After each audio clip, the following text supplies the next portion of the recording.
From next week, we're going to start a little series on some of the sections in Hebrews that say, so let us. So it's let us not give up meeting together, and so on. There's a whole range of them, so we're going to look at one or two of those next week. However, today I want to speak a little bit about path of renewal.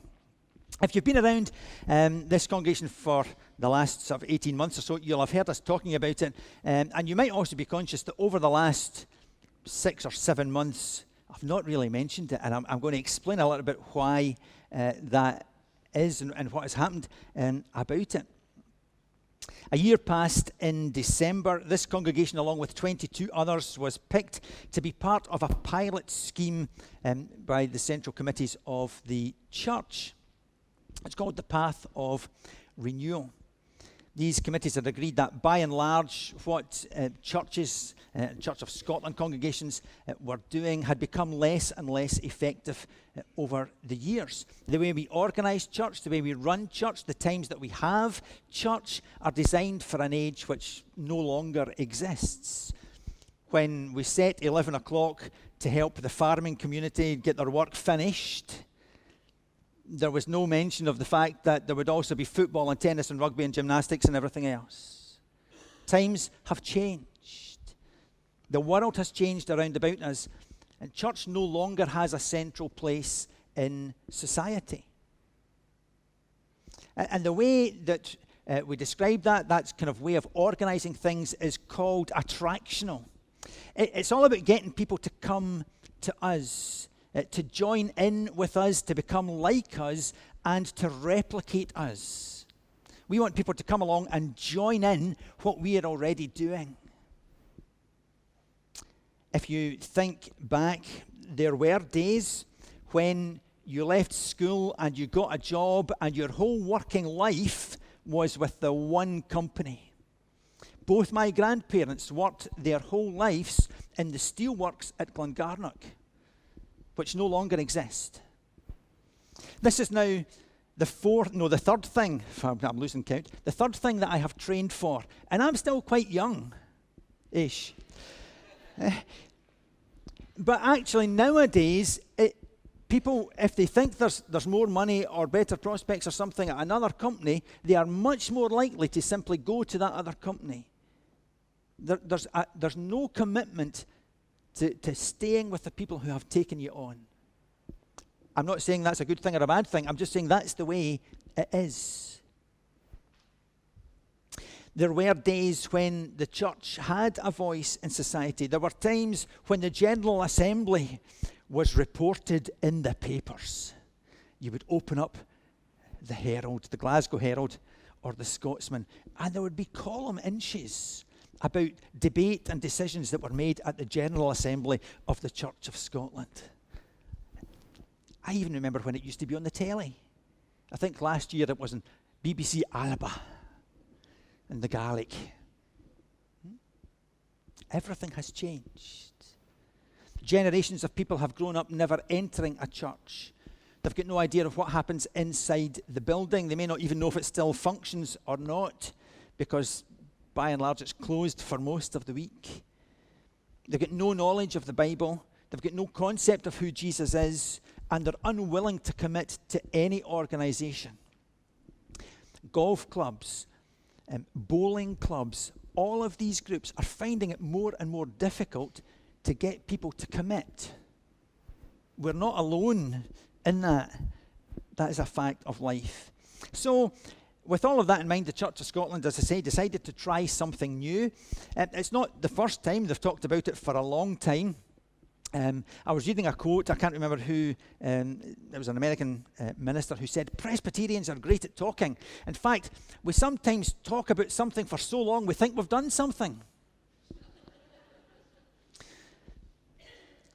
We've talked about this before. The Church Without Walls report in the early 2000s, and even reports before that from the General Assembly saying we need to do something. We've known for generations that there will come a point where there will simply not be enough ministers. Currently, we're looking to have 600 by the year 2025. But there are 1,100 charges. What do you do with that? It's not sustainable. You cannot continue to do what you've always done. It's like Lewis and Clark. They had their experience of one side of America and assumed it was all going to be the same. And when they got to the top of the mountain at the end of the Missouri River, they discovered it wasn't all the same. Everything was different. Not only were there mountains, there was desert and scorching heat.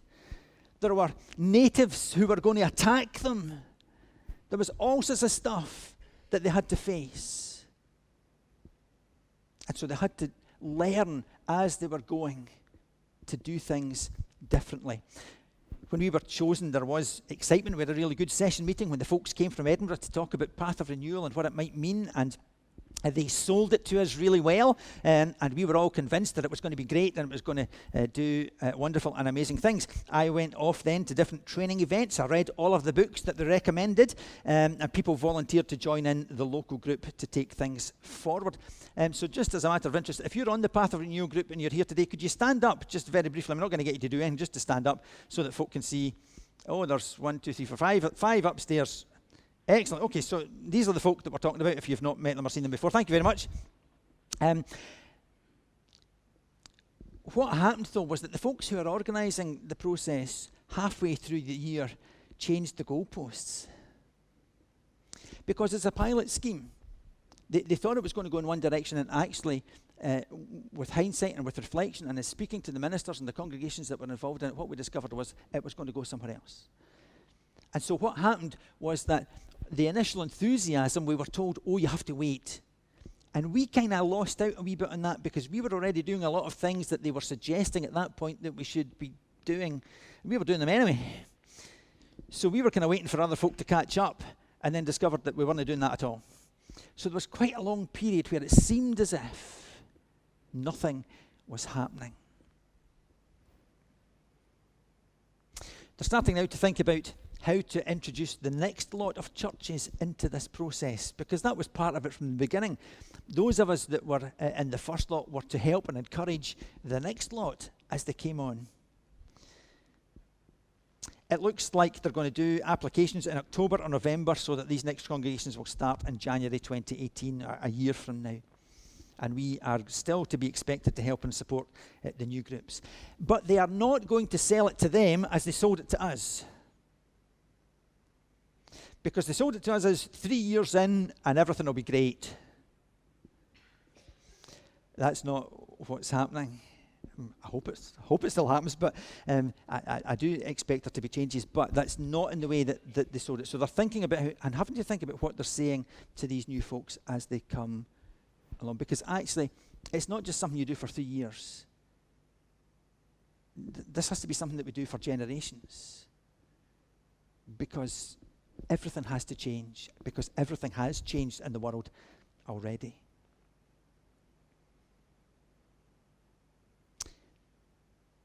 In our reading, it says, if they had been thinking of the country they had left, they would have had opportunity to return.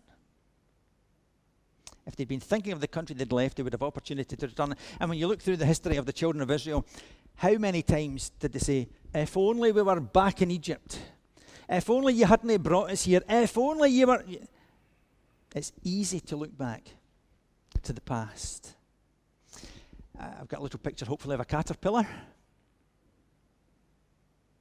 There we go, lovely caterpillar.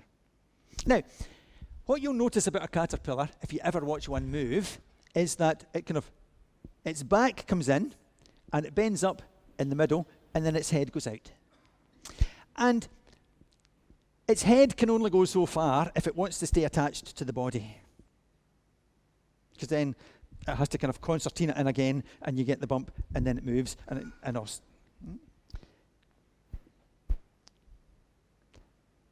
But it can only go as fast as the back. If the back decides it's not going to move, it can eat the leaf all the way around itself. But eventually it'll die because the back hasn't moved.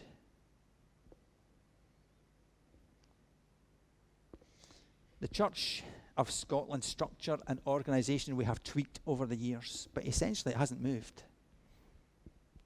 it would be very recognizable to people 2, 3, 4, 5 generations ago. We still hold the General Assembly during the week. But if you've got a real job, how can you go? You're going to have to take holiday. What about presbytery? Well, presbytery is still pretty much the same. Loads of well-meaning older folk, by and large, because they're the ones who are free. We talked 18 months ago about changing the way presbytery works. 18 months ago. And we never heard anything else about it. We had the former moderator, David Lacey. Kilmarnock Presbytery have done some really interesting and innovative things. He came to tell us about it. And we went, that's lovely. 18 months ago. It takes a really long time to change these organisations, these groups, and the way they're set up. The congregation, well, we've made changes. Of course we have. There's been loads of changes in my time here. But if we're honest, lots of it has been still about being attractional. Even Messy Church, something like Messy Church is great. It's really good and we're getting to meet people, but it's still about come to us. We're here. Now, I think there's a place for Messy Church. I think there's a place for the food bank. I'm not suggesting they're bad things, but they're coming from a particular perspective. And I think we need to think about why we do what we do. For example, Sunday morning. On a Sunday morning, we're expected to provide for visitors. We're expected to provide for inquirers, for lifelong believers, for children, for teens, for older people. We're expected to mix old and new music, to follow a pattern, to have a hymn prayer sandwich, to have some sort of message, and to do it all in an hour. Or an hour and a quarter. You know. But in congregations all over Scotland, that's what we're expected to do. When else do you have what is essentially a lecture? You don't have it anywhere else. And so even that, we need to begin to think about. You see, one of the things that our existing structures don't do terribly well is help with discipleship. I can stand here and preach my heart out. I can plead, I can challenge, I can explain passages and all of that stuff, but you have to decide what you do with what you hear. It's essentially passing on information. And even if you decide to act on something that you've heard, who is there to help you once you leave the building? Who is there to support you and to encourage you, to challenge you, to keep you going during the week? And that's what discipleship is. It's about having that support and that encouragement and that help as you seek to live for Jesus. If someone's going to hold you accountable for sticking to your Bible reading plan, you're more likely to read your plan. And if that person is going to talk about what you've learned and encourage you to keep going, even when you get it wrong occasionally, it makes it easier because you know that there's support there. And so essentially this process, the Path of Renewal, has developed to focus on discipleship and how we make disciples. That's how we work out and live out our life in following Jesus. And that's what a missional model of church is about. It's about God's people being church every day, wherever they are. It's not just about Sunday morning. It's about living for God at your work and in your house and at school and the nursery, wherever it is you happen to find yourself as you're doing your shopping. And that's what the church now is expecting Path of Renewal to focus on. Hebrews 11:8 in the reading said this: by faith, Abraham, when called to go to a place he would later receive as his inheritance, obeyed and went, even though he didn't know where he was going. Going somewhere can be difficult. It provokes a whole range of emotions. So we have a wee picture. This is one of the things, and where Path of Renewal comes from. It's written by William Bridges, and he has this drawing in his book. And he says, endings are hard, and everything starts with an ending. If you're going to change something, there's an end. And endings provoke these kind of responses. They're denial, anger, frustration. If I said to you, do you know what? See, from now, we're just not having a Sunday morning service. There would be anger and denial and frustration and fear and grief and all of those things. I'm not suggesting that, but just you can rest easy. But all of those things would be there. And some people hang on to that frustration and that fear and that anxiety. Other people just go, okay, time to move. Because we're all different. And then you go into this neutral zone where there's impatience and skepticism and conflict and creativity and acceptance, where we don't know what's happening. And actually that is incredibly frustrating. And that's where our Path of Renewal group are at the moment. We have no idea. And as we've been talking through with ministers when we've been away in training, we're all at the same place. And some folk are saying, I need to move on. I want to go forward. Where are we going? What's happening next? And we're all having to say, don't know. We're just waiting. We want to see what God has to say. We're not used to waiting. We want instant results. We want to move on. We want to do the next thing. And actually, it's hard then to say, no, we're waiting for God. And then things begin to go from there. Hebrews 11:9 says, by faith he made his home in the promised land like a stranger in a foreign country. I don't know if you've ever been to a foreign country, but it's an uncomfortable place sometimes because you don't know the customs, you don't know the language, you don't really know the money. It can be difficult. And that's kind of what it's like for us now in the world. Everything's changed. It's essentially a foreign country. And we have to go and live there. That's why pilots spend so much time on flight simulators. Because you default to what you know. Pilots don't just get to go and fly and hope that when something goes wrong, they'll miraculously work out what to do. They train and they train and they train so that when something goes wrong, they've got a default position that they go back to so they know what to do and they do it automatically. But if you default to what you know, what we do in church is default to what we know. And actually what we know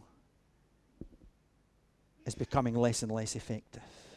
So we need to think about being different and doing things differently. Like Lewis and Clark, we have to adapt to our new situation. And that's hard. It is hard. There are so many folk in this congregation who are really talented, who are really committed, who want to do the right thing. It's been a real blessing. When I was away there, I was speaking to one of the other ministers who are on the process. 2.5 years into his charge, he's moving because of the conflict and difficulty within the life of his congregation. Well, I don't have that, and it's a real blessing. But when you have things that are happening, and you have the food bank and Messy Church and all those other great things that are going on, it's hard then to say, oh, let's change. Because if there are good things happening, you want to keep them going, you don't want to change. And it's hard. And so, things are going to change, but they're going to change gradually. Small things at a time, because we're going to focus on discipleship. One of the things that we were given to do with our small group, hopefully it will come up here, is to help people nurture and develop their relationship with God. And that involves some kind of spiritual disciplines. We don't actually know what they are. We haven't worked that out yet. We're coming to that. But spiritual disciplines would be daily Bible reading, daily prayer, set times for these things, and so on. Create an interdependence between the members of your group. That's because if you know that there are people there who've got your back, it makes it easier for you to go forward. To not be competitive but supportive. See, when ministers get together, it gets really competitive really quickly. They're dreadful people. Do you know, really, oh, how many baptisms have you had this year? Do you know, you got all of that stuff. I have to say, except in this Path of Renewal group, It's the only one I have ever been at where it's not like that. And it's not like that because the people who are leading it have modeled that kind of behavior for us. And so now we need to model it in our own groups. It's not about being competitive. 1 Corinthians 12 talks about us being a body, and every single part of it is needed. And so once we've worked through our group, that group will expand and other people will be discipled. Start to give away some things that you do. Don't know what that is yet, but we're getting there. I would ask you to pray. To pray for wisdom, to pray for knowledge and understanding. To ask God what you can do. And to ask God what we in that group can do. I don't know what church is going to be like 40 years from now. But if we don't do something, if we don't look to the future and consider what options we might have, however hard it may be, what do we leave behind? We'll leave something, because this is not your church and it's not my church. This is Jesus' church that we're talking about. And whether the Church of Scotland as a denomination or whether this congregation as part of it still exists, the church will exist because it's Jesus' church. I hope still to be around in 40 years.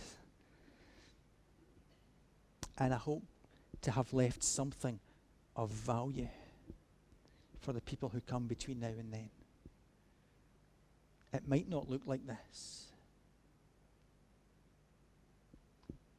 but my prayer is that it will still exist, that people will still be coming to faith, that lives will still be being transformed by the good news of the gospel of Jesus. I don't know how, but I hope you're willing to join me in that as we journey ahead. Amen.